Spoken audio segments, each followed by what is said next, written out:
The Woman Who Disappeared by Philip Prowse.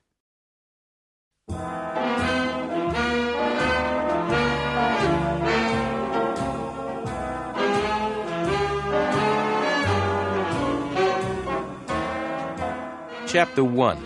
A Visitor. My name's Samuel, Lenny Samuel. You can call me Len.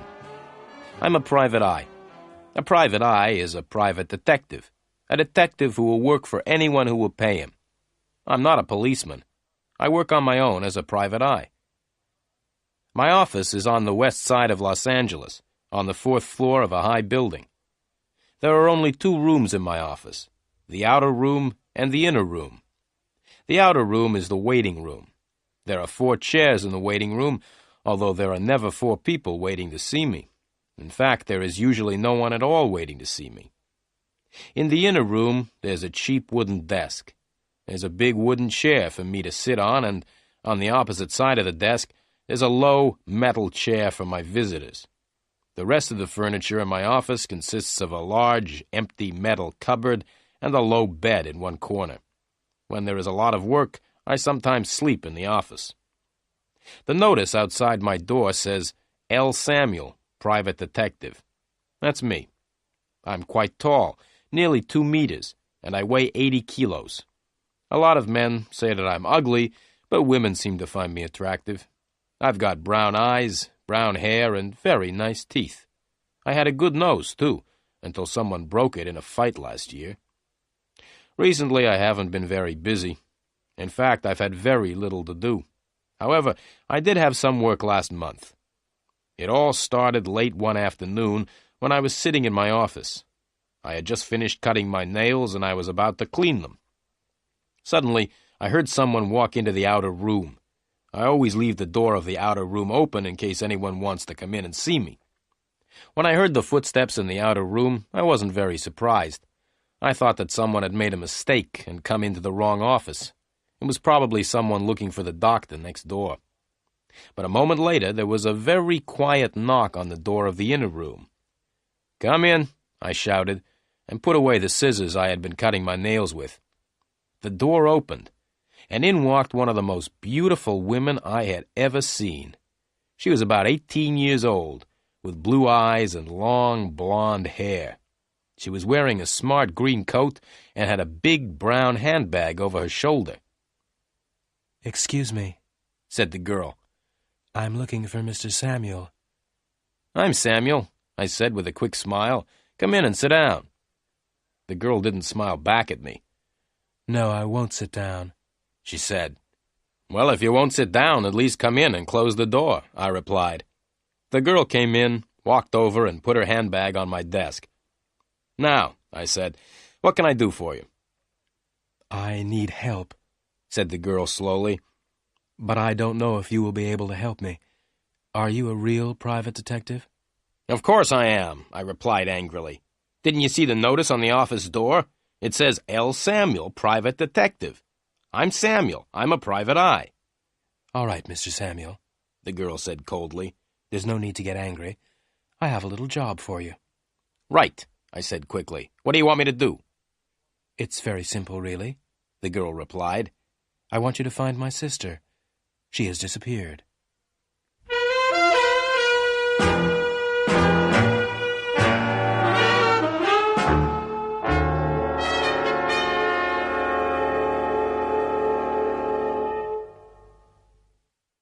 Chapter 2. Please find my sister. "I see," I said. "Your sister has disappeared. Have you reported her disappearance to the police?" The blonde girl shook her head. She looked very nervous and was starting to cry. "No, I haven't told the police," she said. "I don't want any trouble with the police. I just want you to help find my sister." She took a small pink handkerchief out of her handbag and dried her eyes. "All right," I said. "Tell me all about your sister." "Her name is Elaine Garfield," said the girl. "And what's your name?" I interrupted. Helen Garfield," she replied. "My sister disappeared a week ago. We had arranged to have dinner together last Monday night, but she didn't come." "Perhaps your sister didn't come because she doesn't like the food you cook," I suggested. "Don't try to be funny. I flew all the way from New York to see her last Monday," she said angrily. "Oh, so you don't live in Los Angeles, then?" I said. "No," she replied quickly. "I live in New York. I flew right across America to see my sister, but when I got here, I discovered that she had disappeared." "How do you know she has disappeared?" I asked. "Perhaps your sister just forgot about the dinner." The blonde girl took a deep breath. "Look," she said, "let me finish my story. If you don't stop asking questions, I'll find myself another detective."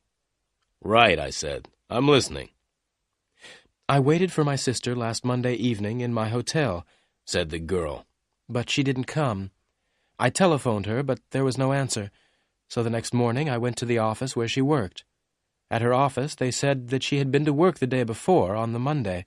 They also told me that she'd left suddenly, in the middle of the afternoon, without telling anyone. After that I went round to her flat, but there was no one there." The girl stopped for a minute, and then continued. "Mr. Samuel," she said, "I'm very worried about my sister. It's not usual for her to disappear suddenly like this. I'm sure that she's in danger, and I want you to find her." "All right," I said. "It may be easy or it may be difficult, but I'll find her. But first, tell me why you've waited 3 days before coming to me." "That's none of your business," the girl said. "Okay," I replied. "Your sister's name is Elaine Garfield. What does she look like?" "Oh, that's easy," Helen Garfield replied. "She looks like me. We're twins. Now, Mr. Samuel, how much money do you charge?" $50 a day, I said. "Very well, Mr. Samuel," said the girl, "but $50 a day is a lot of money. I hope that you will work hard for it." "Oh, yes," I replied with a smile. "I'll work very hard. Now give me the address of your sister's flat and the name of the office where she works. I'll start work at once." The blonde girl wrote the addresses on a piece of paper and gave me the paper. "One more thing," I said. "Can you give me your address, too?" "That won't be necessary," she replied as she picked up her handbag. "I'll come and see you again tomorrow afternoon at 5 o'clock. Goodbye, Mr. Samuel." Without waiting for an answer, the girl turned around and walked out of the office. As I watched her walk out of my office, I smiled to myself. This is better than cleaning my nails, I thought. Then I began my work.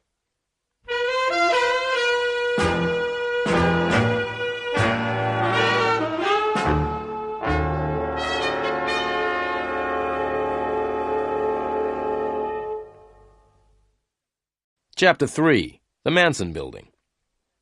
After the blonde girl had left my office, I looked at the 2 addresses which she had written on the piece of paper. The first was Elaine Garfield, apartment 716, Manson Building, Sunset Place. The second address was Meyer and Meyer, attorneys, Title Insurance Building. Putting the paper in my pocket, I got up and walked towards the door. Then I stopped and went back to my desk.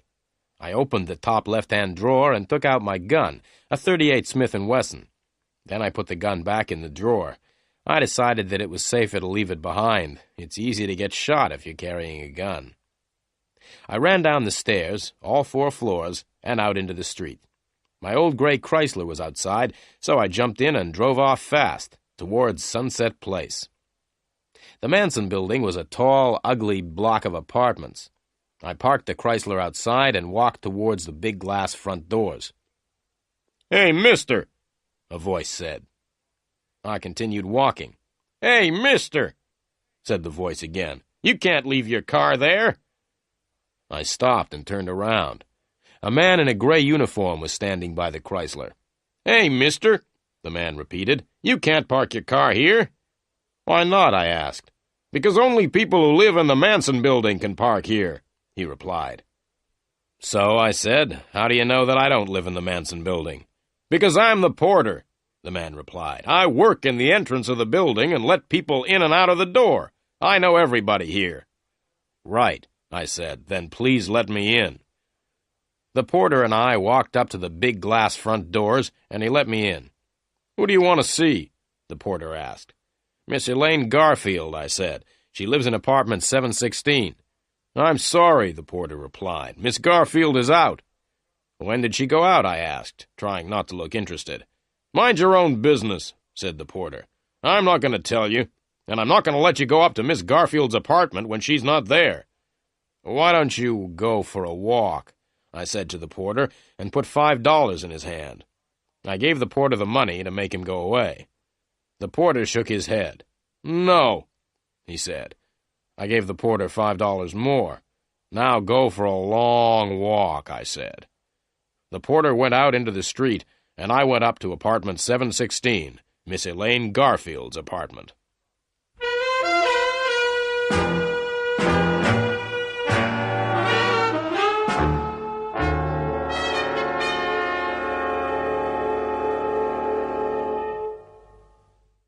Chapter 4. A very tidy apartment. I rang the bell beside the door of apartment 716 and waited. There was no answer. I rang again, but there was still no answer. Then I took a small, square piece of plastic out of my pocket. I looked around. I was alone.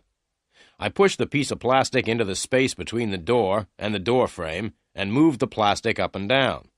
In a minute the door opened, and I went into the flat. I stood still and listened.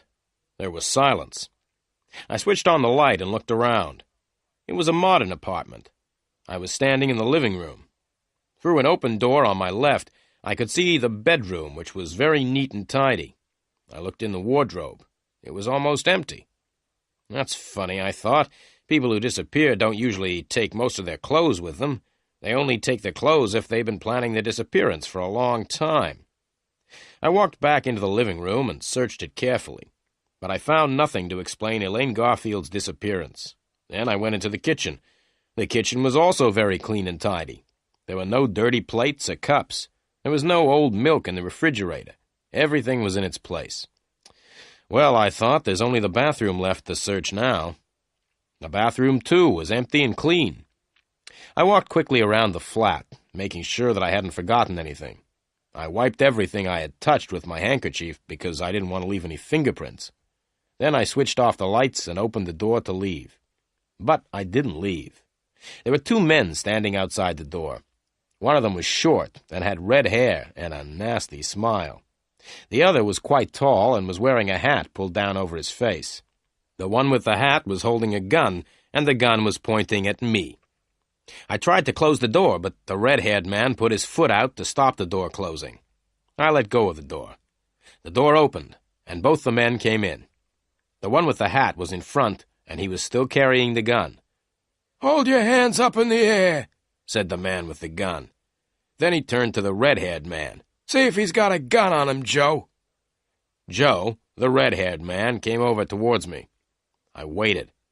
When Joe was between me and the man with the gun, I jumped. I jumped forward and caught Joe around the neck. I held him in front of me. The man with the gun couldn't shoot because he would hit his friend.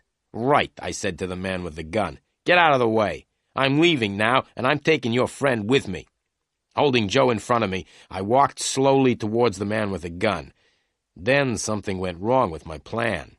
The man with the gun started to laugh. He put the gun back in his pocket and stood laughing. "Why are you laughing?" I asked. "I'm laughing because you're so stupid," the man with the gun said, and walked up to me. "Stop," I said, "or else I'll—" "What will you do?"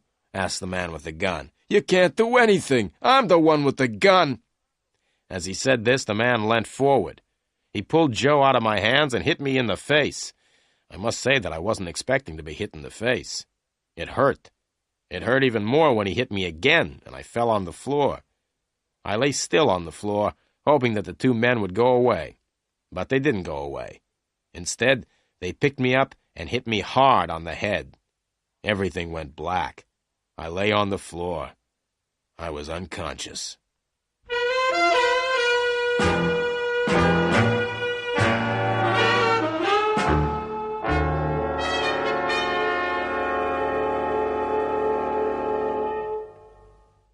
Chapter 5. Meyer and Meyer. I woke up with a terrible pain in my head. I was lying on the floor outside the front door of Miss Elaine Garfield's apartment. I looked around. The man with the gun and his red-haired friend had left. I was alone, and I had a terrible headache. I got up slowly and felt my head gently to see if there was any blood. There wasn't any blood, but my head was still very painful. I decided to go back to the office and go to bed. There was no sign of the porter at the entrance to the Manson building. I walked out of the door and across to the old gray Chrysler. I drove slowly back to the office. The telephone was ringing when I arrived at the office. I went in quickly and answered it. Samuel speaking. "Listen, Samuel," replied a voice. "Forget about Elaine Garfield. We hurt you a little in her apartment. If you don't forget all about Elaine Garfield, we'll hurt you a lot more." Who are you? I asked. But there was no answer. The man had put down the telephone. I decided to do what the man had told me. I would forget all about Elaine Garfield for 10 hours. After a good night's sleep, I would look for Elaine Garfield. I would also try to find the man with the gun and his friend Joe. I lay down on the hard, low bed and went straight to sleep. I woke up the next morning at 8 o'clock. I felt my head carefully, but it did not hurt so much now. I left the office and went across the street to the cafe where I usually had breakfast. I drank a glass of orange juice, ate some fresh toast, and drank several cups of coffee. I read the morning newspapers. There was a lot of news, but nothing about Miss Elaine Garfield. I looked at my watch, left the cafe, and walked over to the Chrysler. By 9 o'clock, I was outside the Title Insurance building. At 3 minutes past 9, I was standing outside the door of Meyer & Meyer, attorneys. At 20 past 9, I was still standing outside the door. Nobody had arrived yet to work.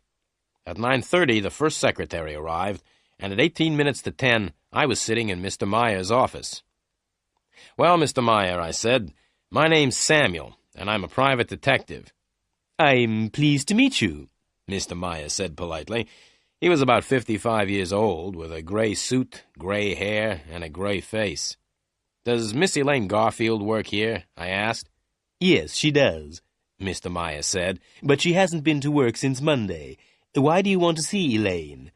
"Her sister has asked me to help find her," I replied. "Can you think of anything Elaine said or did which could explain her disappearance?" Mr. Myers scratched his head.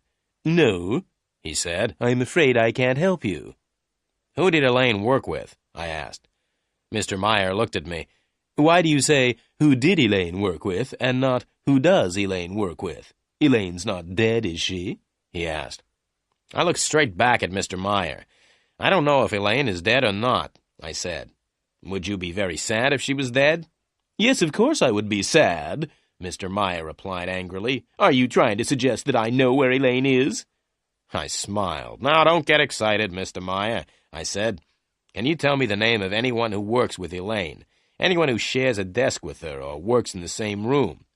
"Yes," Mr. Meyer said. "That's easy. Elaine shares a room with Susie Graham." I got up. "Thank you very much, Mr. Meyer," I said. "Where is Susie Graham's office, please?" "It's along the corridor," said Mr. Meyer. "The third door on the left." I thanked Mr. Meyer again and walked to the door. "Oh, Mr. Samuel," Mr. Meyer said, "I'm sorry that I got angry, but you understand that I don't want—" "Yes, I understand," I interrupted. "You don't want dirty private detectives in your nice, clean office." I walked out of Mr. Meyer's office and banged the door behind me. I walked slowly down the corridor and knocked on the third door on the left. "Come in," said a voice. So I went into the room. "Are you Susie Graham?" I asked. "Yes," said the girl sitting at the desk. "I'm Susie." I smiled at her. Susie was the kind of girl everyone smiled at. She was small and slim and had a pair of beautiful brown eyes. "What can I do to help you?" Susie asked. I smiled again. "I'd like to ask you some questions, Miss Graham." "Don't call me Miss Graham," the girl said. "You can call me Susie." "Well, Susie," I said, "I would like to ask you some questions about a friend of yours. Her name is Elaine Garfield." Susie stopped smiling. "Yes, all right," she said, "but I don't want to talk about Elaine here in the office." "Right," I replied. "I'll tell you what we'll do. We'll go out and find a cafe. I'll buy you a cup of coffee, and you can tell me about Elaine. All right?" Susie cheered up and looked much happier. "I'd like to have a cup of coffee," she said, "but Mr. Meyer might get angry if I leave the office." "Don't worry about Mr. Meyer," I said with a big smile. "Mr. Meyer and I are great friends."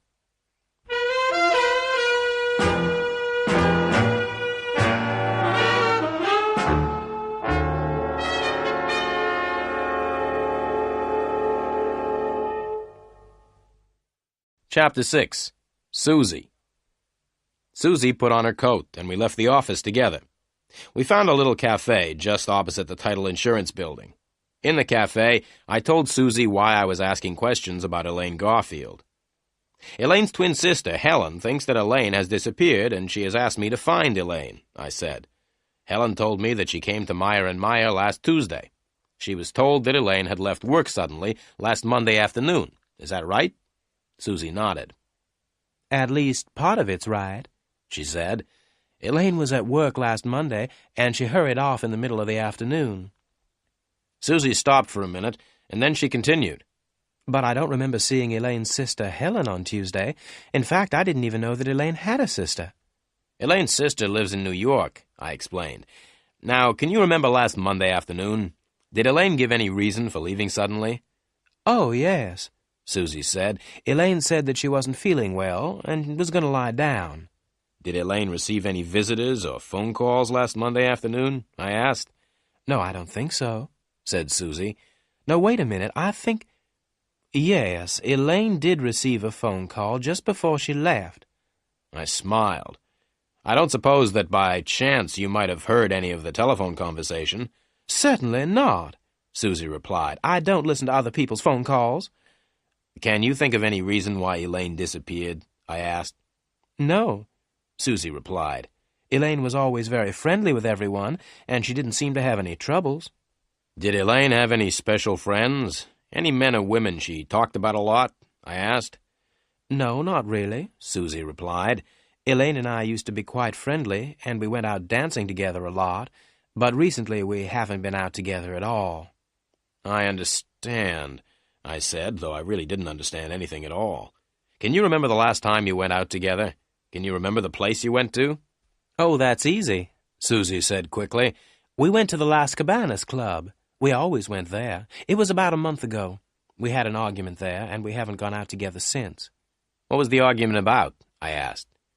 "It was after midnight," Susie explained, "and I wanted to go home, but Elaine said she wanted to stay a bit longer. She said that she had met a wonderful man and didn't want to leave. I said I was going home, and I left Elaine in the club. After that evening, one thing led to another." "What do you mean?" I asked. "One thing led to another." Susie smiled. "I often spoke to Elaine about the man she had met. Elaine thought he was wonderful. I told her that he was no good at all." "What did Elaine say when you told her that?" I asked with interest. "She became very angry," replied Susie. "We haven't been out dancing together since then." I paid for the coffee. "You've been very helpful, Susie," I said, "and I've only got one more question. Can you remember the name of the man Elaine Garfield met at Las Cabanas?" "Benny Greep," Susie said. "That's his name, Benny Greep." "Thank you very much indeed, Susie," I said with a smile. "You've been a great help." "Not at all," Susie said, and looked at me with her beautiful big brown eyes. "If there's anything else I can do for you, just ask." I looked straight into her eyes. "What are you doing tonight?" I asked. "I'll be at home watching television," Susie replied. "My boyfriend's a boxer, and he's fighting in a match on television tonight." "Goodbye, Susie," I said, and watched her as she walked back across the street to the Title Insurance building. Her boyfriend was a boxer. That was just my luck.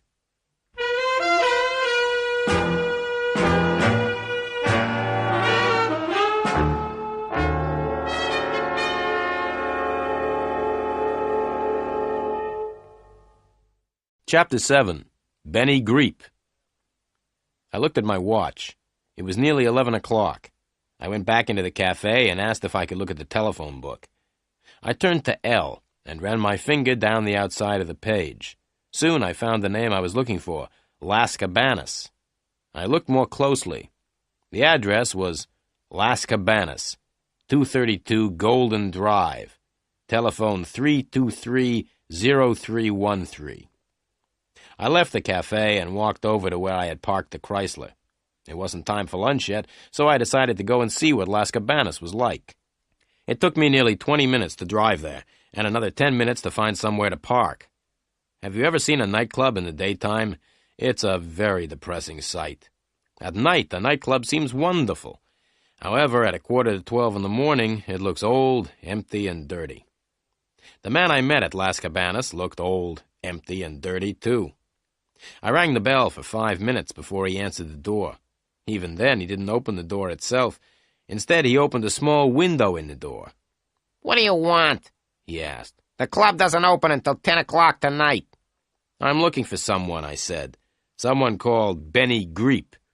"I don't know anyone called Benny Greep," the man replied and started to shut the window. "Wait a minute," I said, and pushed $5 through the window.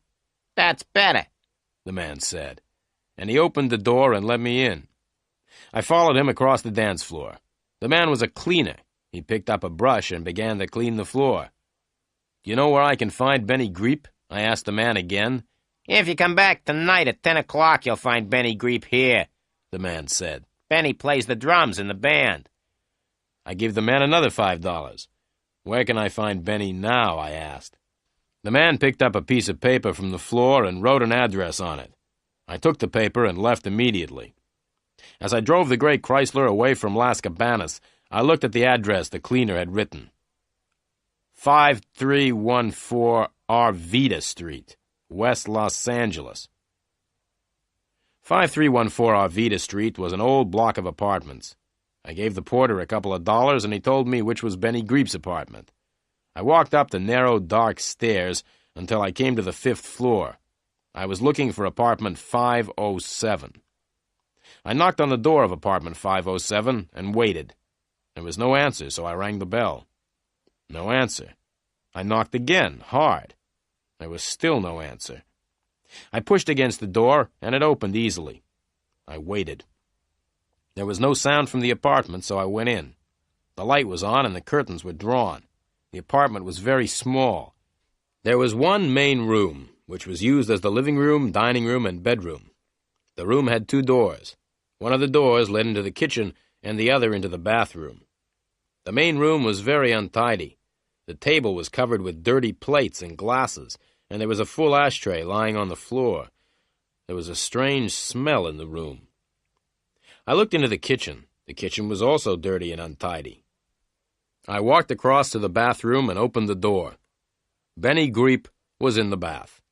His left hand was hanging over the side of the bath.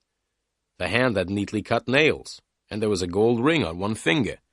The wrist was covered by a shirt sleeve, which was rather dirty. I couldn't see the rest of the arm because it was under the water. Benny Greep's head was just out of the water.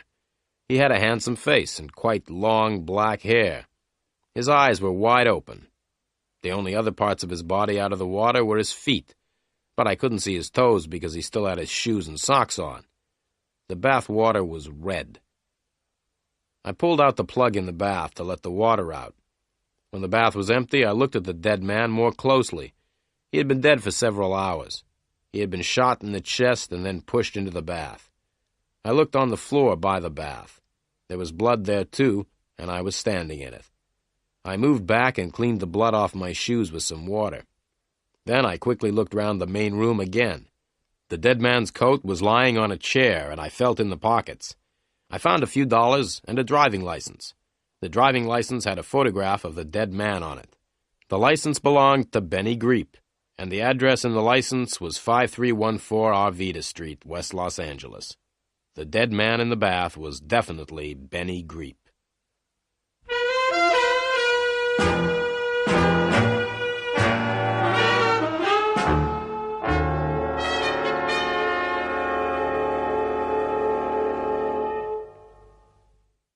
Chapter 8. Arrested for Murder. I moved around the room and carefully cleaned everything I had touched. I didn't want to leave any fingerprints. There was nothing in the room to connect Benny Greep with Elaine Garfield. I picked up the telephone and asked for the police. "I'm speaking from apartment 507, 5314 Arvida Street," I said. "There's a dead man in the bath." "Right," said the policeman at the other end of the telephone. "What's your name?" I told him.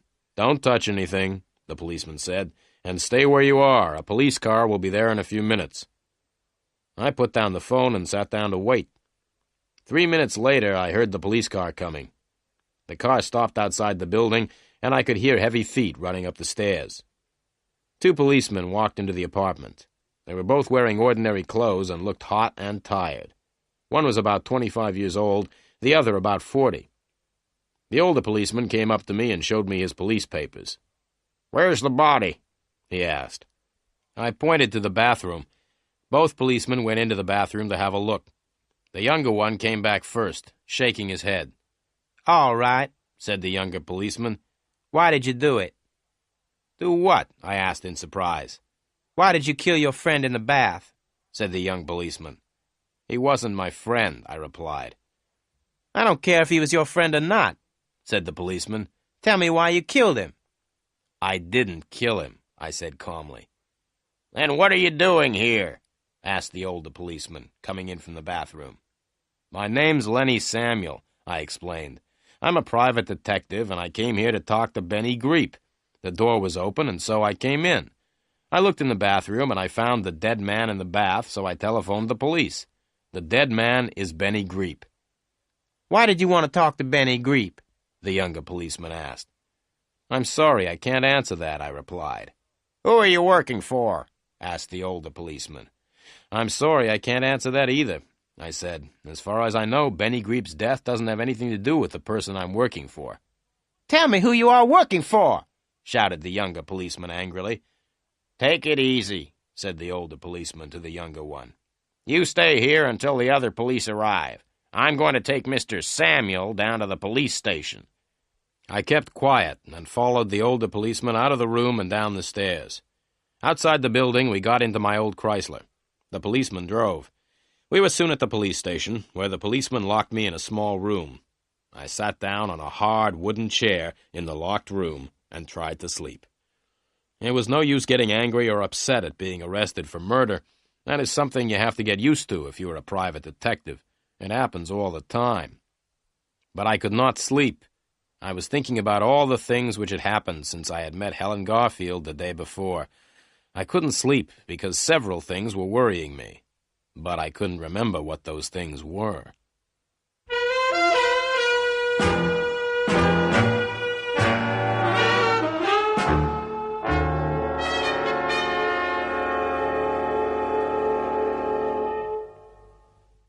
Chapter 9. Sergeant Murphy. While I was in the police station, I remembered one of the things which was worrying me. How had Joe and his tall friend known that I was in Elaine Garfield's apartment? The porter at the Manson building must have told the 2 men. I decided that I would go and talk to the porter when I left the police station. I sat back in the chair and looked at my watch. The time was nearly 4 o'clock. Then I remembered that Helen Garfield was coming to my office at 5 o'clock. I would not be there to meet her. But there was something else that was worrying me. It wasn't anything important. It was quite a small thing, but I couldn't remember what it was. Suddenly the door opened and a policeman came in. "Stand up," shouted the policeman. "Follow me." I stood up and followed the policeman out of the room and along a corridor. The policeman stopped, knocked on a door, and opened it. "Are you ready to see the private detective?" asked the policeman as he put his head around the door. Without waiting for an answer, the policeman opened the door wide and pushed me into the room. The policeman came into the room and closed the door behind him. In the room, there was a man sitting behind a desk. He was completely bald. He had no hair at all. He was about 55 years old, and his name was Sergeant Murphy. Sergeant Murphy had spent all his life in the police, and he didn't like private detectives. Sergeant Murphy sat looking at me. He looked at me for about 5 minutes without saying anything. I was standing in front of his desk, looking straight back at him. The silence didn't worry me. In fact, I quite liked it. The silence was much nicer than questions about what I'd been doing in Benny Greep's apartment. "What were you doing in Benny Greep's apartment?" asked Sergeant Murphy suddenly. "I wanted to talk to him," I replied. "Why did you kill Benny Greep?" shouted Sergeant Murphy suddenly. "I didn't kill him," I replied, and I told Sergeant Murphy the same story that I had told the policeman in Benny Greep's apartment. "I don't believe a word of what you've told me," said the sergeant. Who are you working for?" "I'm sorry," I replied. "I can't tell you who I'm working for. As far as I know, Benny Greep's death has nothing to do with me or with the person I'm working for." I stopped and looked at the sergeant. I knew that what I had just said wasn't true.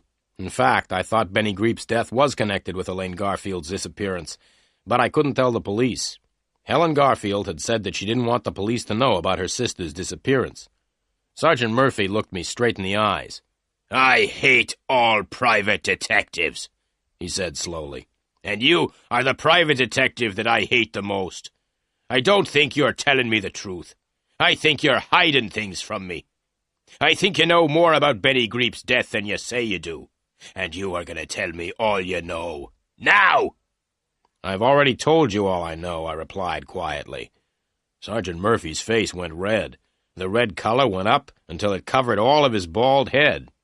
"Don't try to play games with me!" he shouted. "Now get out!" "Can I go home now?" I asked. "No," said Sergeant Murphy. The sergeant told the policeman at the door to take me back to the small room and lock me up again. I went with the policeman and didn't argue. I don't like arguing with policemen. When I was alone in the room again, I sat down. I tried to remember the other thing that had been worrying me earlier. Someone had said something important, but I could not remember what it was.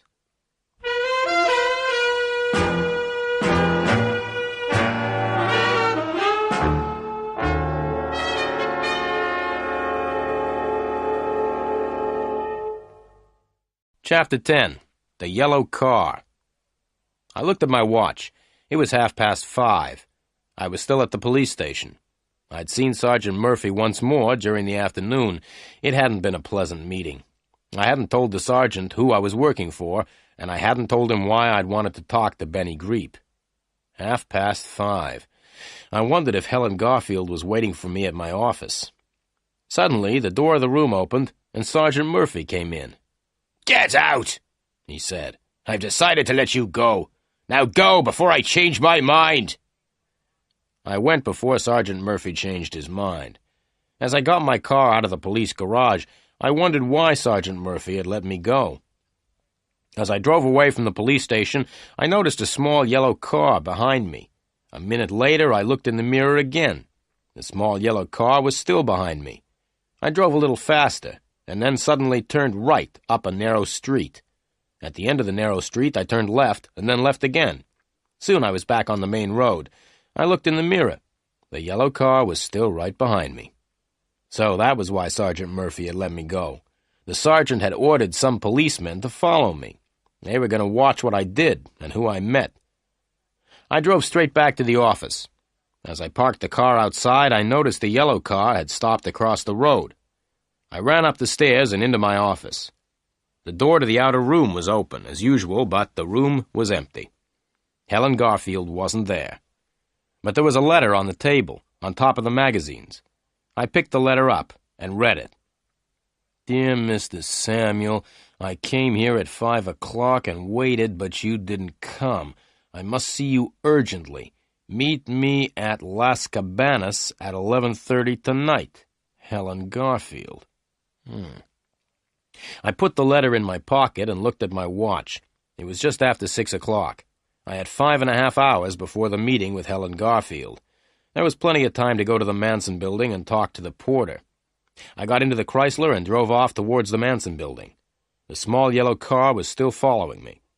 As I drove, I thought about Helen Garfield's letter. Why does she want to meet me at Las Cabanas, I asked myself. In fact, how does she know about Las Cabanas at all? She says that she lives in New York. I would have to ask Miss Helen Garfield a few questions the next time I saw her.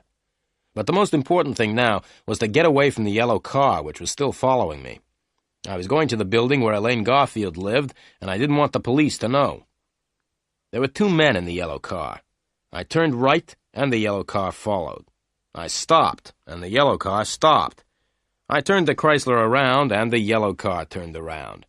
I tried to drive faster than the yellow car, but the Chrysler was too old and too slow. I slowed down and waited until I was near the next traffic lights. Then, just as the lights were changing from green to red, I drove across them. The yellow car was too late. The lights were now red.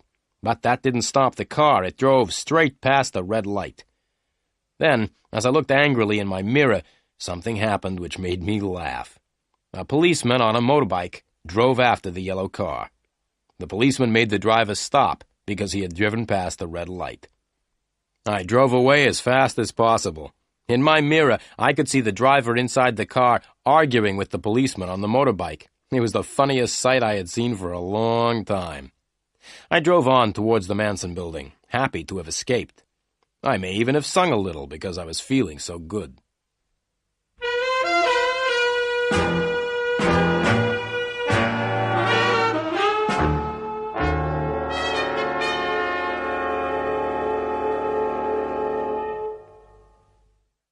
Chapter 11. A Short Visit to the Manson Building. As I was driving happily towards the Manson building, I had a surprise.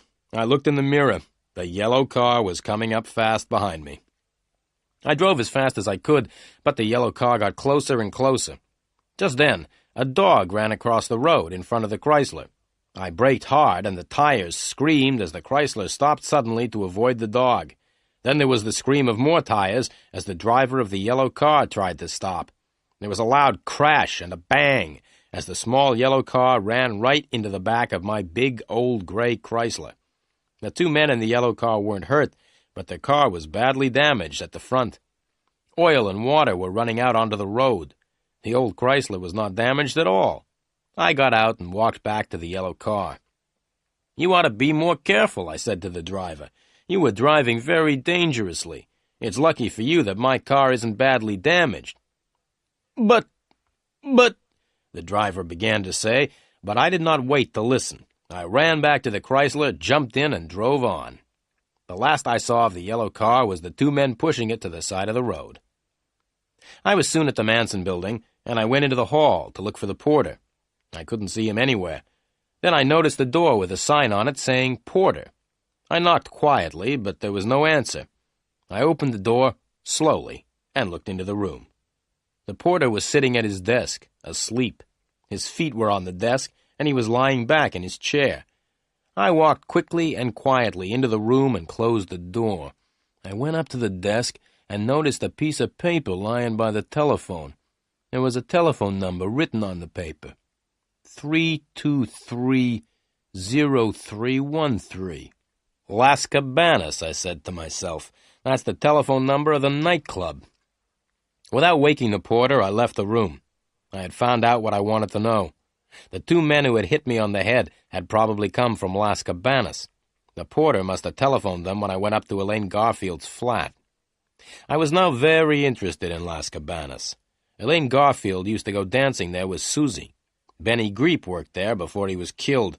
Helen Garfield wanted to meet me there at 11:30, and now the porter and the two men who had hit me on the head were connected with Las Cabanas. I went home, washed, changed, and had a meal. At 11 o'clock, I went out again. I was going to Las Cabanas. There were lots of cars parked outside, and I had to leave the Chrysler quite a long way away from the nightclub. As I walked up to the entrance of Las Cabanas, it started to rain heavily. I knocked on the door, and the little window in the door opened. A face looked at me for a minute. Then the door opened, and I went in. The club no longer looked empty and dirty. Soft lights and sweet music had changed the appearance of the club completely. I stood and looked around. There was a small dance floor on which a few people were dancing. The band was small and not very good. There was a new drummer instead of Benny Greep. Around the dance floor, several groups of people were sitting round low tables. To the right of the dance floor, there were more tables where people were eating. There were two doors behind the tables, which led into the kitchen. I sat down at a table by the dance floor, in the darkest part of the room, and waited.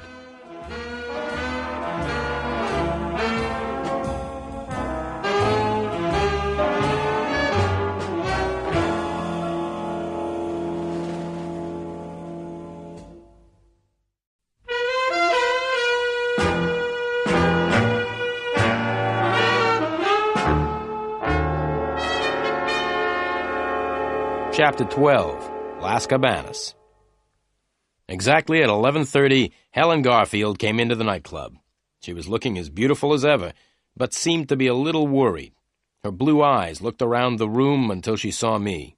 Then, with a little smile, she walked up and sat down at the table. She sat next to me, with her back to the dance floor. She was carrying a bag which she put on the floor beside her. The smile disappeared from her face. "Where were you this afternoon, Mr. Samuel?" she said sharply. "I'm paying you $50 a day. In return for that money, I want you to do what I tell you. Now, why weren't you at your office this afternoon at 5 o'clock? I took a deep breath. "Well, Miss Garfield," I said, "it's a long story. Let's have a drink and I'll tell you all about it." A waiter came over and I ordered some drinks. When the waiter had gone, the beautiful blonde girl said, "Come on, Mr. Samuel, tell me." "Okay," I said, "but stop calling me Mr. Samuel. Call me Len. All my friends call me Len." "I'm not a friend of yours, Mr. Samuel," the blonde girl said in a voice like ice. "I'm paying you a lot of money to work for me." $50 a day doesn't allow you to be rude to me," I replied quietly. "In the last 24 hours, I've been hit on the head and suspected of murder." "What do you mean?" the girl said and leant towards me. "Murder?" Just then, the waiter brought the drinks, and we sat in silence until he had gone. Then I told Helen Garfield about my visit to her sister's apartment in the Manson building. I told her about the two men who had caught me there. Helen Garfield listened in silence. "Do you like the band, Miss Garfield?" I asked. "I didn't come here to talk about the band," the blonde girl said angrily. "The band has got a new drummer tonight," I said, "because I found the old drummer dead in his bath this morning." The blonde girl turned around quickly to look at the band. She said something to herself, which I didn't hear. She lifted her right hand and started stroking her hair. She looked sad and very worried. What was the dead man's name?" Helen Garfield asked. "Greep," I said. "Benny Greep. I don't suppose that you know Benny Greep, do you?" Helen Garfield shook her head. "No," she said. I told her what had happened at the police station. Then I told her about the policeman who had followed me in a yellow car. "Do you think they're still following you?" the blonde girl asked quickly and looked around the club. I told her how I had got away from the yellow car. "Now, Miss Garfield," I continued, "it's time for me to ask you a few questions. There are some things about your sister's disappearance which worry me. I want to ask you about them." "All right," she said, "but I don't think I can help you. I don't know much about Elaine's life here. I don't know very much about Los Angeles, either." I sat back in my chair and looked at her. This beautiful blonde girl was paying me $50 a day to find her sister. I liked what I saw. Then, very quietly, I began to ask Helen Garfield some questions. "You don't know Los Angeles very well," I began. "That's right," the girl replied. "But you were able to find out where Elaine worked," I continued, "and you went to Meyer and Meyer last Tuesday to ask if they knew anything about Elaine." "Yes," the girl said, looking at me closely. "Who did you speak to at Meyer and Meyer?" I asked. "Susie?" "No," the girl said. "I spoke to Mr. Meyer." "I want to ask you something else," I said. "When I went to Elaine's flat, I noticed something unusual. There were very few clothes in the wardrobe. It seems your sister planned her disappearance quite carefully. She had taken her clothes with her." "I see," the girl said and looked around the nightclub. I waited until she looked back at me. "Do you like it here?" I asked. "Yes," she said. "I like it too," I said, "but there's something else which is worrying me. Do you mind if I ask you one more question?" "Not at all," the girl said. "Well," I began, "I've been wondering why you asked me to meet you here, at Las Cabanas." Helen Garfield pushed back her chair and stood up. "Would you please excuse me for a minute?" she said. She picked her bag up from the floor and walked over towards the ladies' toilet, which was near the entrance. "Would you like another drink?" I shouted after her. "Yes, please," she shouted back over her shoulder. I ordered 2 more drinks and sat back in my chair. I looked around the nightclub. It was almost midnight.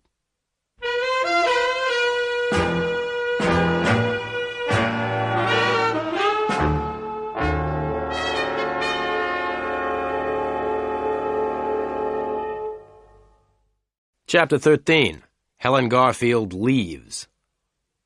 I sat by the dance floor in Las Cabanas waiting for Helen Garfield to come back from the toilet. I was waiting for her to answer my question. I wanted to know why she had asked me to meet her here. I looked around at the people who were dancing. On the other side of the dance floor, I could see people sitting, eating at the tables. Waiters were carrying food in and out of the 2 doors leading to the kitchen.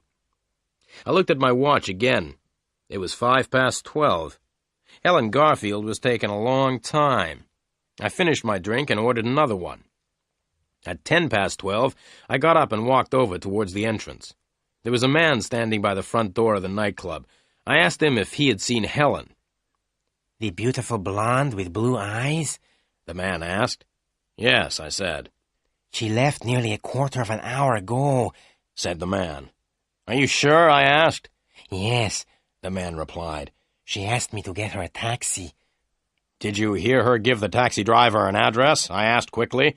The man shook his head. "No," he said. "I'm sorry."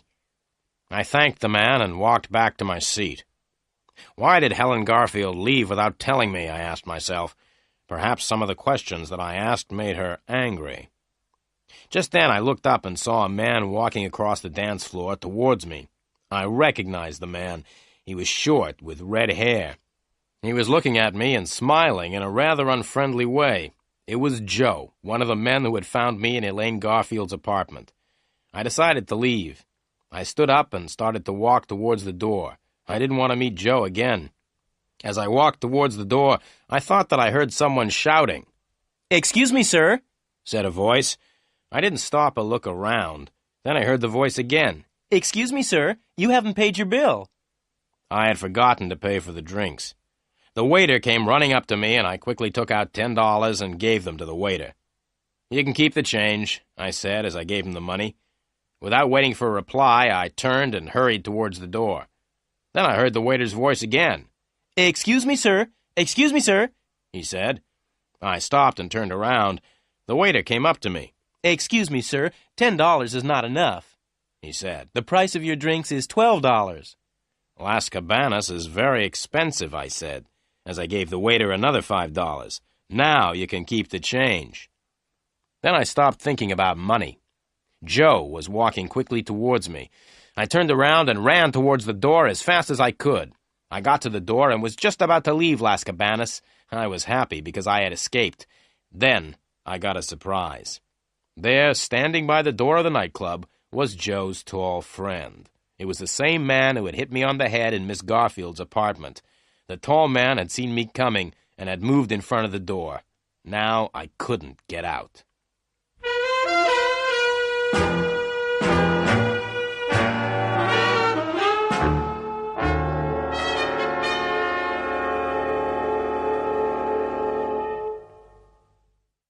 Chapter 14. The Fight. I stopped and looked behind me. Joe was closer now, and the smile on his face looked very unfriendly. I was caught. I could not go out of the door, and Joe was right behind me. I turned around quickly and ran towards Joe. Before he knew what I was doing, I put my arms around him and started dancing. He was very surprised and tried to pull away from me, but he couldn't fight properly. He was afraid that the other people would notice. I looked over my shoulder and saw the tall man standing helplessly on the side of the dance floor. I pushed Joe into the middle of the dance floor, where there were lots of other people dancing. Then I felt something sharp touching my back. It was a knife. "Stop trying to be funny, Samuel," said Joe angrily. "Stop dancing and go over to the door, or else I'll push this knife into you." We were right in the middle of the dance floor, and a long way from the tall man. Joe was holding a knife against my back. Some of the other people around us had stopped dancing. They were staring in surprise at the sight of two men dancing together.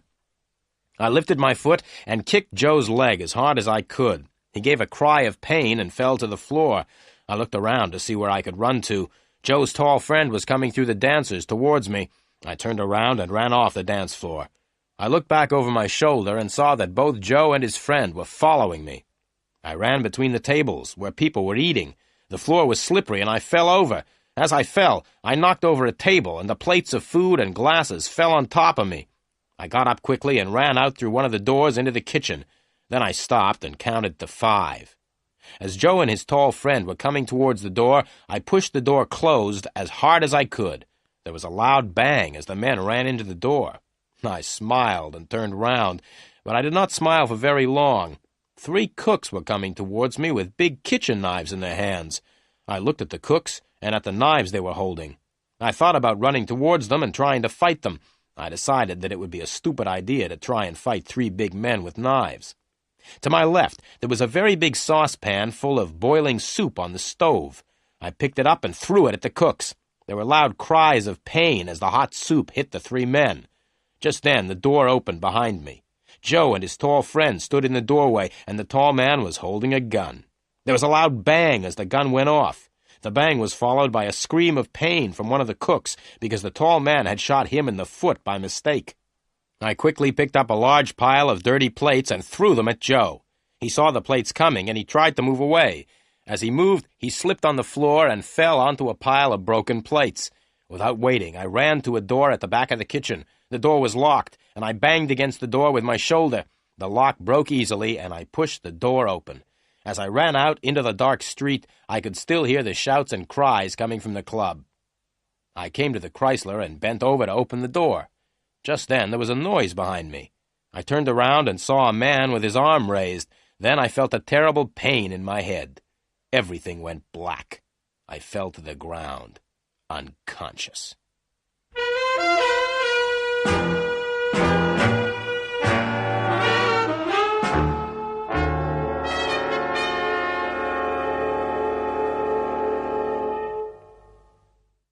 Chapter 15. The Police Station. Feeling better now? Asked a voice. I opened my eyes and looked around me. I didn't know where I was.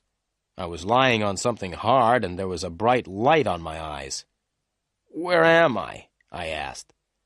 Then I realized where I was. I recognized the gray walls, the hard furniture, and the bright electric lights. I was in the police station again. Feeling better now? The voice repeated. I looked at the policeman who was talking to me. "Yes," I said, very slowly, "but my head feels as if it is breaking in half." "You're lucky to be alive," said the policeman. "A police car found you lying in the middle of the road on Golden Drive. You would have been hit by passing cars and probably killed if the police car hadn't found you." I thought for a moment. I wasn't sure how much the police knew. I didn't want to tell the police anything they did not already know. "Yes, I was lucky," I said. "By the way, what was a police car doing on Golden Drive?" "Oh," said the policeman, "there was a big fight at a nightclub called Las Cabanas. We had a telephone call to say that there was a madman in the club. The madman was breaking up all the furniture. A police car was sent to the nightclub, but the madman escaped before the police arrived. The police car was returning when it found you lying in the middle of the road. You were very lucky.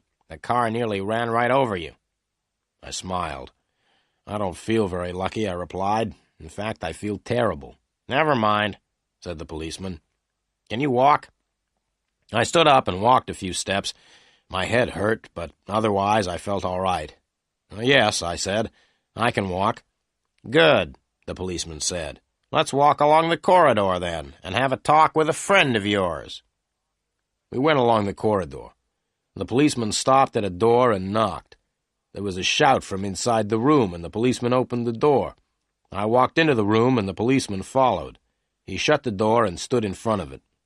There was only one desk in the room, and behind the desk was a man. He was bald. It was my old friend, Sergeant Murphy. "Hello, Sergeant Murphy," I said, trying to smile. "How are you feeling tonight?" Sergeant Murphy didn't smile back at me. "Are you trying to be funny?" he asked. "It isn't night, it's morning. You've been unconscious all night."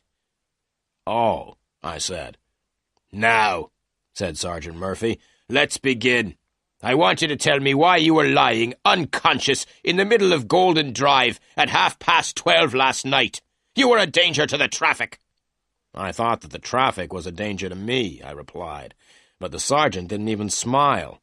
"I'm waiting for you to tell me what happened," said the sergeant. "Nothing much happened," I began. "I spent part of the evening at Las Cabanas. and left just before midnight. I walked back to my car. Just as I was about to get into the car, someone hit me over the head. That's the last I remember. This policeman, and I pointed to the one standing by the door, told me that I had been found in the middle of the road. Someone must have put me there. Sergeant Murphy smiled. "Yes," he said. "Someone who wanted to kill you put you in the middle of the road. Someone was hoping that a car would hit you and kill you." I smiled back at the sergeant. "Can you think of anyone who would want to kill you?" the sergeant asked me. "Oh, yes," I replied. "Hundreds of people would like to kill me, including a few policemen."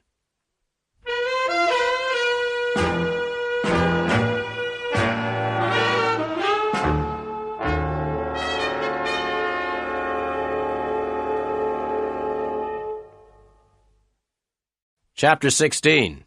Tell me the truth. "Did you leave Las Cabanas before midnight?" asked Sergeant Murphy. "That's right," I replied. "I left the nightclub just before 12. "So you weren't at Las Cabanas when the big fight started just after 12? asked the sergeant. "Big fight?" I said, trying to sound surprised. "Don't sound so surprised," said Sergeant Murphy angrily. "We received a telephone call from the owner of Las Cabanas. He said that just after midnight last night, a tall man with brown hair and brown eyes, called Lenny Samuel, attacked 2 of the people at the club. The owner of the club said that you then attacked and injured 3 cooks. Then you broke over 100 plates and a table and ruined food worth several $100s. I didn't say anything. I could not think of anything to say.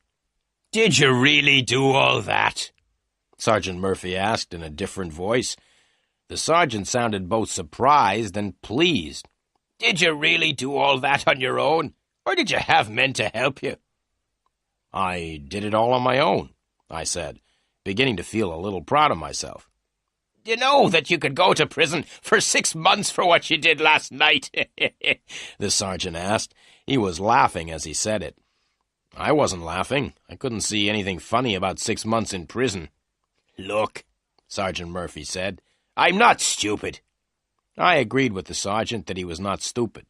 "I'm not stupid," Sergeant Murphy repeated, "and I know why you were at Las Cabanas last night. Benny Greep used to work there, and you went to find out about his death." I agreed with the sergeant again. It seemed the best thing to do.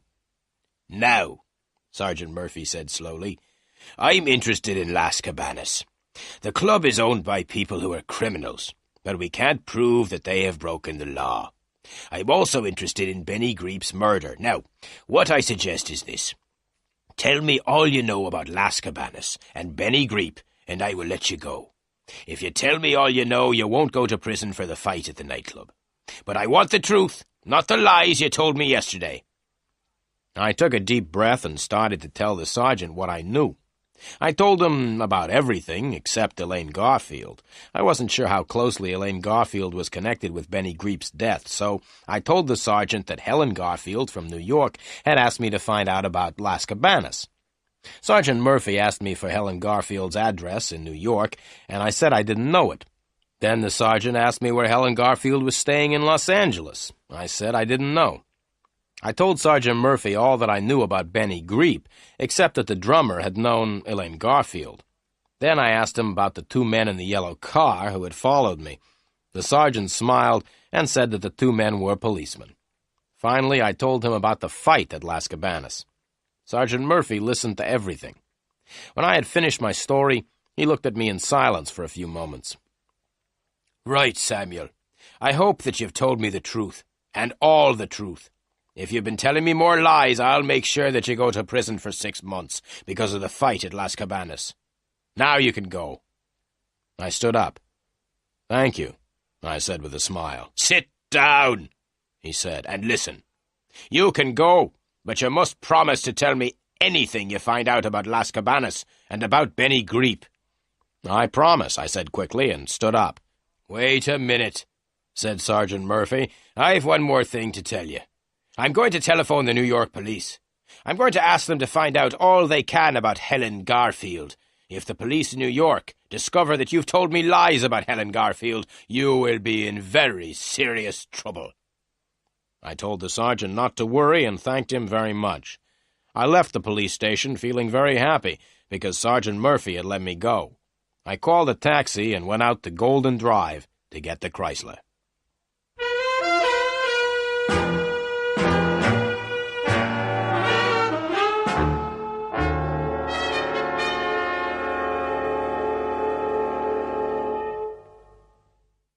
Chapter 17. Telephone Calls. I drove the Chrysler back to the office and walked up the stairs. The office looked just the same.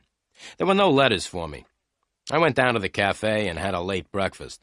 As I drank my coffee, I thought about some of the things Helen Garfield had told me at Las Cabanas before the fight. I decided to check one of the things immediately and walked over to the telephone. I opened the telephone book and looked under M until I found the telephone number of Meyer and Meyer. I picked up the telephone and dialed the number. Meyer and Meyer, good morning, said a voice which I recognized. Can I help you? Hello, Susie, I said. This is Len Samuel. Do you remember me? Of course I remember you, said Susie. Did your boyfriend win his boxing match on television, I asked. No, Susie replied, and anyway, he's not my boyfriend anymore. Really, I said happily, thinking that perhaps I could ask Susie to go for a drink with me. Yes, Susie said. The boxer had a fight with my new boyfriend outside my house last night. And who won, I asked. My new boyfriend, replied Susie. Oh, I said sadly, and what does your new boyfriend do? My new boyfriend's a weightlifter, Susie replied. He lifts big weights in competitions. I was about to say goodbye. Then I remembered that I had not telephoned to speak to Susie. I wanted to speak to her boss, Mr. Meyer. Can I speak to Mr. Meyer, please, Susie? I asked. Right, Susie said. I'll put you through to Mr. Meyer. Goodbye. There was a pause, and then I heard Mr. Meyer's voice. Hello, Meyer speaking. Good morning, Mr. Meyer, I said in a deep voice. I had put my handkerchief over the telephone so that Mr. Meyer would not know my voice. This is the police, I said. Sergeant Murphy speaking. I pretended to be Sergeant Murphy so that Mr. Meyer would answer my questions. Good morning, said Mr. Meyer. What do you want to ask me about? It's about a girl who works for you, I said. Her name is Elaine Garfield. She has disappeared, and we are trying to find her. Elaine's sister, Helen, came to see you last Tuesday, didn't she? No, said Mr. Meyer. Elaine's sister didn't come to see me last Tuesday. I didn't know that Elaine had a sister until a private detective told me. He said that Elaine's sister was called Helen. The telephone line was very bad, and it was difficult for me to hear what Mr. Meyer was saying. What did you say? I asked. I said that Elaine's sister was called Helen, replied Mr. Meyer. The names are very similar, aren't they? Thank you very much, Mr. Meyer, I said, and put the telephone down. Mr. Meyer was right. The names Helen and Elaine were very similar. Elaine Garfield had disappeared, and so far I was the only person who had met Helen Garfield. I left the cafe and walked back up to my office. As I climbed the stairs, I could hear my telephone ringing. I didn't hurry. I walked slowly along the corridor into my office and answered the telephone. Is that Samuel? The voice said. I recognized the voice at once. It was Joe. Yes, I said, this is Len Samuel. Listen, Samuel, Joe said. We want Elaine Garfield, and we think you know where she is. We are coming to your office to see you. Wait for us. Don't go out. But I started, but it was too late. Joe had put the telephone down. I sat down at my desk, sadly. Now what's going to happen, I thought. Joe and his friend will come to see me. They'll ask me if I know where Elaine Garfield is, but I don't know where she is. I wonder if they will believe me when I tell them. The telephone rang again. I picked it up. Hello, I said. Hello, Samuel, said a familiar voice. Hello, Sergeant Murphy, I replied, trying to sound pleased. We've just telephoned New York, the sergeant said angrily, and the New York police were very helpful. The New York police told us that there is no such person as Helen Garfield. Helen Garfield does not exist. There is no one living in New York called Helen Garfield. You were lying when you told me that you were working for Helen Garfield. But I started. "Now listen!" the sergeant interrupted. "I am sending a police car round to your office. I want to see you. Wait for the police car. Don't go out." The sergeant put down the telephone, and I sat back in my chair. I was worried. What would happen now? Joe was coming to see me, and so was a policeman. I tried to think of what I would say to them both. I hoped that the policeman and Joe would not arrive at the same time.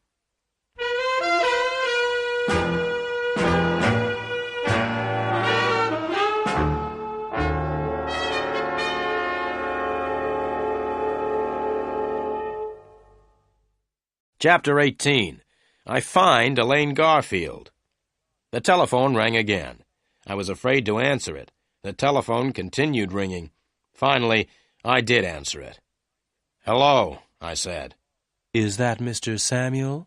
asked a voice. It was Helen Garfield.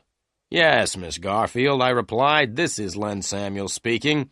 "I must see you," said Helen Garfield. "Well, I would like to talk to you too, Miss Garfield," I said slowly. "I think there are a lot of things you and I must talk about." "Right," the girl said. "Meet me at the Seventh Man Cafe in 5 minutes. Do you know where the cafe is? It's about half a mile from your office." "I know the Seventh Man," I replied, "but I can't meet you in 5 minutes because I'm expecting visitors." "You must come at once, Mr. Samuel," she said. "But," I began. It was too late. Helen Garfield had put her telephone down. I got up from the chair and walked to the door. I decided to go and meet Helen Garfield. Both Joe and Sergeant Murphy had told me not to go out, but I decided I would rather talk to Helen Garfield than to the policeman or to Joe. If Joe and the policeman came when I was out, they could talk to each other. I left the building and drove the Chrysler down the road. I was very lucky because I was able to park right outside the Seventh Man. I walked into the cafe. Helen Garfield was sitting at a table in the corner. I walked over and sat down beside her. I asked the waiter for a cup of coffee. I drank the coffee without saying anything. Then I put the cup down and looked at the beautiful blonde girl sitting beside me. "Miss Garfield," I said, "you are a very beautiful girl, but I think you are a liar. I think that everything you've said to me has been lies. I don't think you've ever told me the truth." The blonde girl's face slowly became red. She looked straight at me. "Mr. Samuel," she said, "I'm paying you a lot of money to work for me. I asked you to find my sister. I didn't ask you to call me a liar." "Well, Miss Garfield, I think I have found Elaine Garfield. Would you like me to tell you where she is?" "Yes," the blonde girl said. "Where is Elaine?" "She's here in this cafe," I said. "Elaine Garfield is sitting next to me. You are Elaine Garfield. Helen Garfield doesn't exist. You pretended to be Helen Garfield, but there really never was any such person. The police in New York say that Helen Garfield doesn't exist," I went on. "Helen Garfield and Elaine Garfield are the same person. You are Elaine Garfield, and you pretended to be Helen." The blonde girl stood up angrily. "How much money do you want, Mr. Samuel? You are no longer working for me," she shouted. "Sit down," I said quietly. The blonde girl did not sit down, so I pulled her down beside me. "Now listen, Miss Garfield," I said firmly. "You are going to tell me all about yourself and why you came to see me. I want to know all about Benny Greep and Las Cabanas. I want to know why you disappeared." "I won't tell you anything," she said. "Oh, yes, you will tell me everything," I replied. "You'll tell me everything, or else I'll take you straight to the police. You see, the police are looking for me at this moment.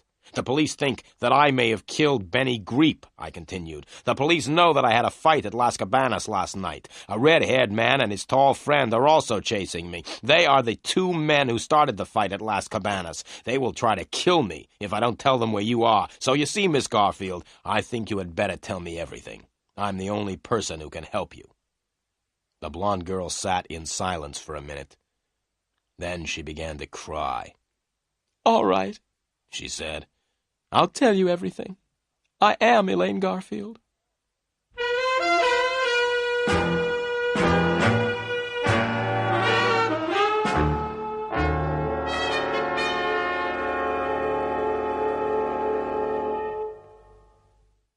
Chapter 19.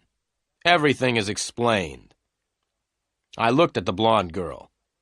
"So, you agree that you're really Elaine Garfield and not Helen," I said quietly. "Now tell me about Benny Greep." The girl took a deep breath.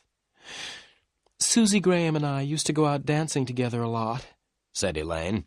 We often went to Las Cabanas. One night when we were there, I met a wonderful man called Benny. Benny was the drummer in the band. I liked him very much and went to the nightclub very often to see Benny. We became very good friends. The girl stopped again and took out her handkerchief. "Go on," I said quietly. I used to go to Las Cabanas to see Benny nearly every night. But it was difficult for us to talk to each other, the girl continued. "Why was it difficult for you and Benny to talk to each other?" I asked. "Because Benny was the drummer in the band, of course," Elaine Garfield replied. "We couldn't talk to each other very much, because he was playing with the band most of the evening." "I understand," I said, and ordered 2 more coffees. "So I spent a lot of time in Las Cabanas watching Benny play the drums," the girl said. "And I also watched everything else which happened in the nightclub." "What did you see?" I asked. "I didn't notice anything unusual at first," the girl replied, "but after a few nights I noticed that the same people always came to the club at the same time." "Which people?" I asked. "There was a red-haired man, a tall man who never took off his hat, and 1 or 2 others," said Elaine Garfield. "Yes," I said, "I think I have met 2 of them. They were the men who hit me on the head in the Manson building." "Anyway," the girl continued, "one night I asked Benny why these men came to the club every night. Benny told me not to ask questions, so I watched the men more carefully afterwards and noticed that they always arrived with bags. But when the men left, they weren't carrying bags." "What did you do then?" I asked. "I asked Benny about the men again," she said. "Benny said that there were a lot of strange things happening at Las Cabanas and that it was dangerous to ask questions." The waiter brought the coffees, and Elaine waited until he had gone. "One night," she continued, "one of the men was sitting at the table next to me. He was talking to some other men, and he opened the bag that he was carrying. I was sitting quite close, and I could see into the bag. The bag was full of diamonds and jewelry." "Really?" I said, and drank my coffee. "I told Benny about the bag of jewelry later on in the evening," continued Elaine. "Benny was very excited at the news. He told me that he had known for a long time that criminals used Las Cabanas. They used the club as a place to buy and sell stolen things. Benny and I talked all evening about the bag of jewelry. Benny said that the jewelry was stolen. The men who were selling it were criminals, and they had stolen the jewelry. Well," Elaine continued, "Benny wanted to steal one of the bags. He said that the jewelry was stolen, so it didn't matter if we stole it from the criminals. I agreed to help him. We hoped to sell the bag and to use the money to go away together." "I see," I said. "And did you help Benny to steal the bag of jewelry?" "Yes. We waited for nearly a week," Elaine replied. "Then, last Sunday, I had a chance to steal the bag. It was at the end of the evening, and nearly everyone had left the club. I had found out where they hid the bag, and I was able to take it and give it to Benny. Benny had big bags in which he carried his drums. It was easy for him to hide the bag of jewelry in the drum bag. We left the club together with the bag of jewelry. We decided to hide the jewelry in my apartment and then sell it later. The next day was Monday," Elaine continued, "and I went to work. In the afternoon, I had a telephone call from Benny. Benny said that the red-haired man knew that the bag of jewelry had been stolen. He was very angry. Benny told me to stop work and go home. He told me to stay at home, to make sure that no one came to take the jewels. Benny was going to continue working at Las Cabanas. Then no one would think that he had stolen the jewels." "And did you stay at home?" I asked. "Yes. I stayed at home for 3 days," Elaine replied. "But I was afraid that the red-haired man would find out where I was living. Then he would come to get the bag of jewelry." "So what did you do?" I asked. "That was easy," she said with a smile. "I moved into a hotel in the center of the town and then came to see you." "But why did you come to see me?" I asked. "To make sure that I was safe," said Elaine. "I pretended to be my sister and said that I had disappeared. I asked you to find me. Then I knew that I was safe." "Why?" I asked. "Because you were looking for me," Elaine continued. "If the men from Las Cabanas found me or took me away, you would find out and chase them." "Thank you very much for thinking that I am such a good detective," I said. "But why didn't you tell me the truth?" That's easy, said Elaine. I didn't want to tell you about the jewels.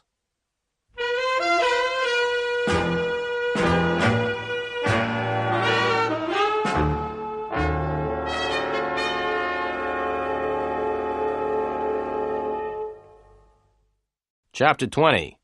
I'm sorry, Mr. Samuel. Go on with your story, I said. The evening I came to see you at your office, said Elaine, I telephoned Benny at Las Cabanas. I told Benny what I had done.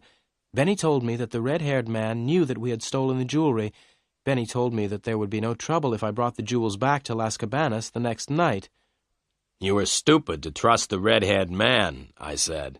I know, the girl said. I was afraid, so I asked you to meet me at Las Cabanas at midnight. So you didn't know that Benny was dead until I told you at Las Cabanas, I said. No, Elaine said. That is why I ran away before midnight. I decided not to give them the jewelry because they had killed Benny. You've still got the jewels, then? I asked in surprise.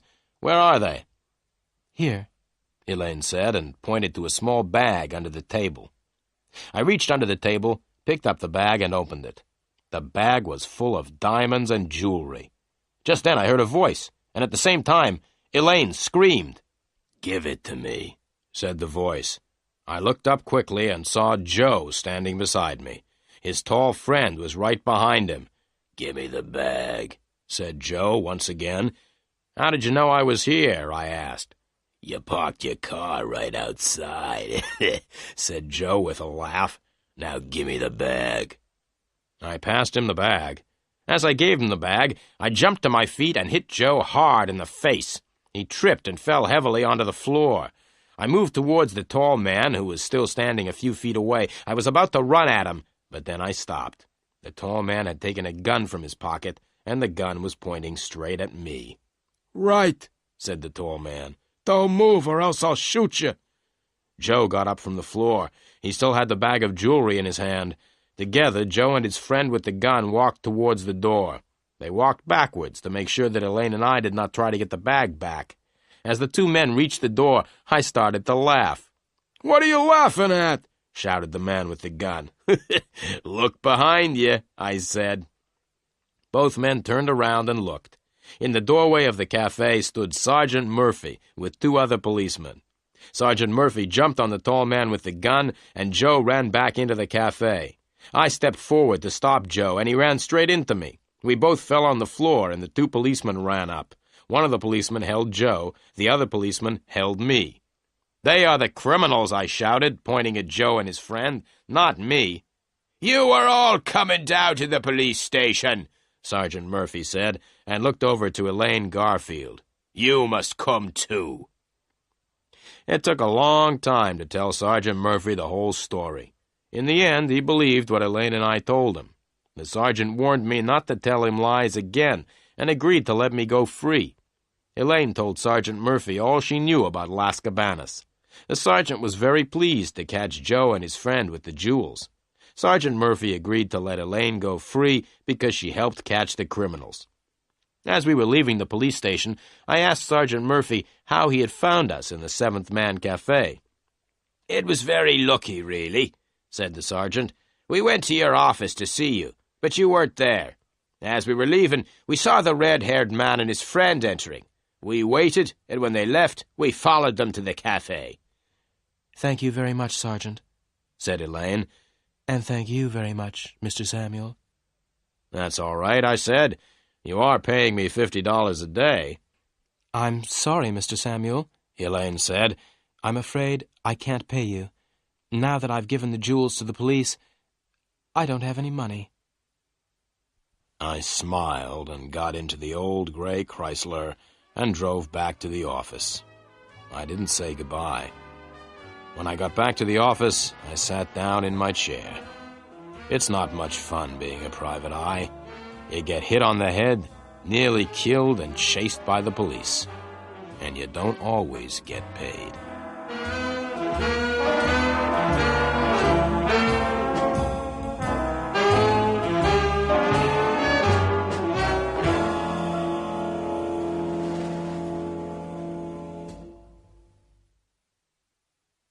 The Woman Who Disappeared was read by Kerry Shale and the recording produced by James Richardson at Studio AVP, London.